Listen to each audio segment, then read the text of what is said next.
the single biggest advantage I ever had was if you'd have met me at 10 years old, I'd have said, this is what I want to do. And having the exactly. knowing that everyone has fork in the road moments, right?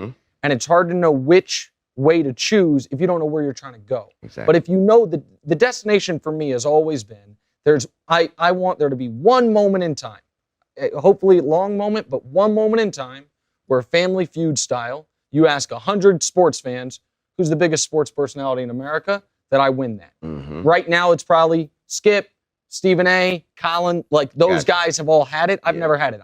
Maybe I get there, maybe I won't. I always wonder if and when that happens, will I then say, okay, got to the goal, move on, do something else? I think there's a great point that Nick makes, but there's also something dangerous about where he's headed.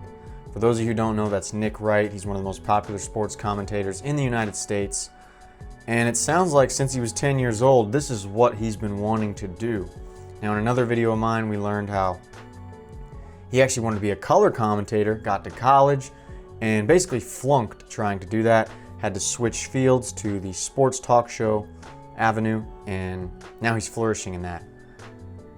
And while it's been great that he knew exactly what he wanted to do, he was able to make sound decisions, like how he met Bob Costas for the first time, and Bob Costas gave him the instruction or answer that Bob Costas went to Syracuse University, so then Nick decided to go to Syracuse University as well to learn sports broadcasting.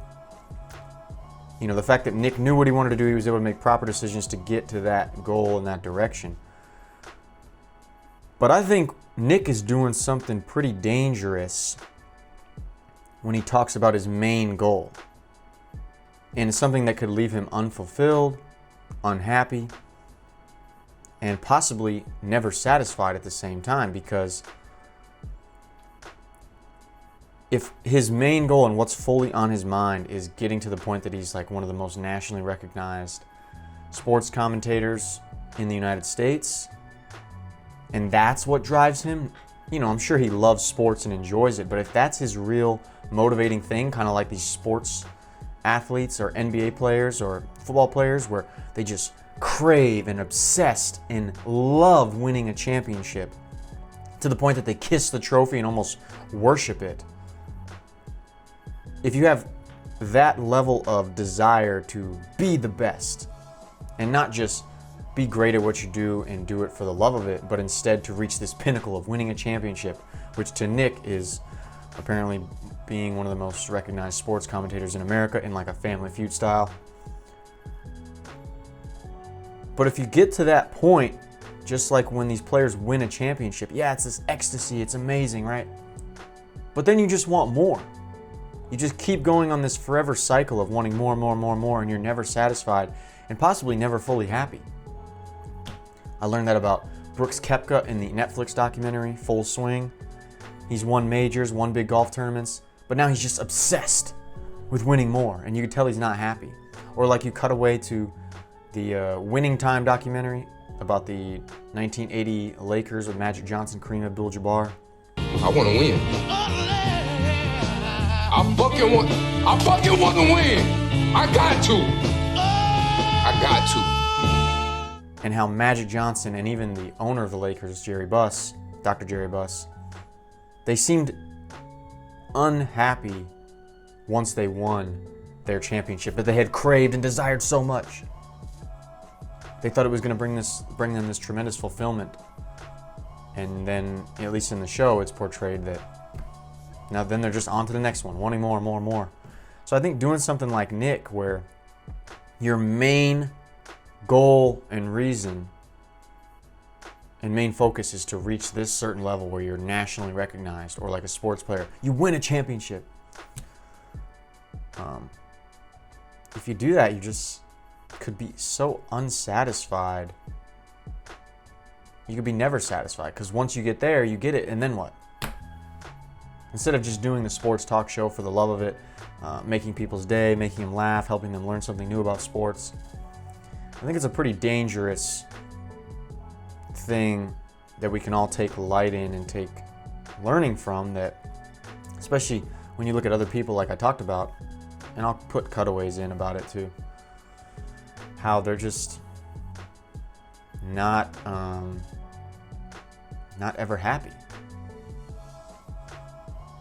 Versus someone like Damian Lillard, who talked on JJ Redick's podcast about having a good life and wanting to win a championship, but not making his whole life decision about winning a championship, but instead enjoying playing basketball, having great relationships with his teammates, having a great life outside of basketball. I feel like I play for the love of the game. Like I want the competition. I want to know what it feels like to win. I want to see my teammates do well. I want to see my teammates get paid. You know, like I enjoy the bonding part of it. Like we spend more time with each other than anybody. But now it's like, that don't count. Regular season don't count. Get a ring. You know what I'm saying? Like this guy's the MVP. This guy did this. He the first. It's like, bro, what is this stuff? Like, what is this? You know what I'm saying? Like, the world just wants you to be obsessed and get out of balance with life. There's all these influences in the media, people like Nick Wright, people like Lil Wayne saying, I'm never satisfied, I always want more. I've never in my life, never yet felt that I'm satisfied with what I'm able to do. And it could just make your life miserable. So that's my thoughts. What do you guys think about that stance? Should you have some huge goal that you just keep striving for? Should you just do things for the love of it? Should you still have goals, obviously, but just not make it your main obsession, like I think? Let me know what you guys think. Thanks for watching. It's itsSeanDaniel here. I don't know what I'm saluting, but goodbye.